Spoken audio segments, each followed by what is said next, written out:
Hey you guys, it's Holly and welcome to my long overdue review for Blood of Olympus by Rick Riordan.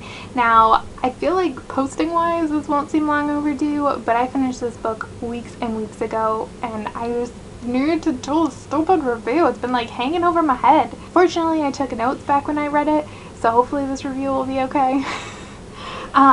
So this is the fifth and final book in the Heroes of Olympus series by Rick Riordan, and it kind of just like wraps everything up that's been going on. So the prophecy of the seven and Gaia like waking up and the gods and everything.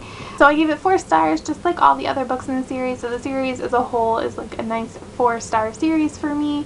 I did enjoy it, but it's not my favorite. But like that's the series as a whole, but also for this book it's probably not my favorite one in the series, but I did find it a very like decent and satisfying conclusion. Like I felt things were like the stakes were appropriately high, and loose ends I needed wrapped up were wrapped up, and all of those things. So let's talk about the characters, and I'm gonna put this down.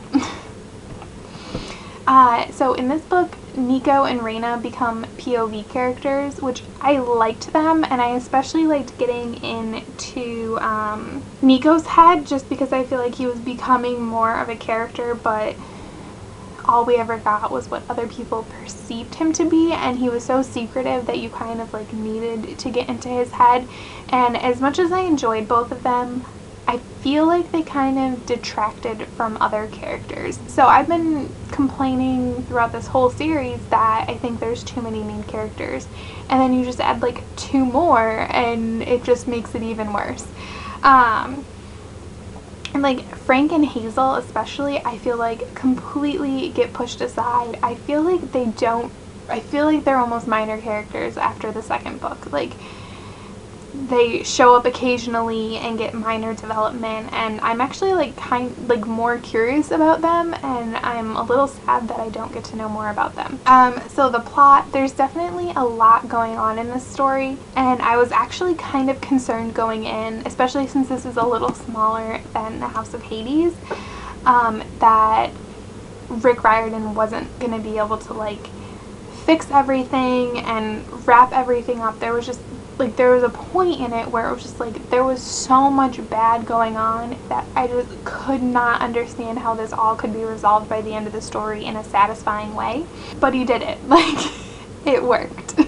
I honestly don't even know how he did it, but he did. So the ending. I've seen some people complain about the ending, but like I already said, I thought the stakes were appropriately high. I didn't feel like cheated in any way, and I know some people felt that it was also kind of too open of an ending, but I thought that the ending was perfect, especially that last chapter. Like this is a non-spoiler review, so I don't want to go into it, but I thought it was amazing. I can see why people want more, but I think the way he left it is what makes it satisfying for me.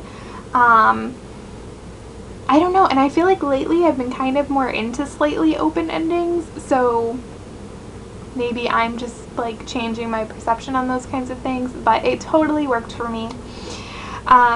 So yeah, I feel like that's not a lot about the book, but whatever. So really quick, I want to talk about the whole Magnus Chase Norse gods book thing. I do have an interest in this series. I think Norse mythology is fairly interesting. I don't know a ton about it.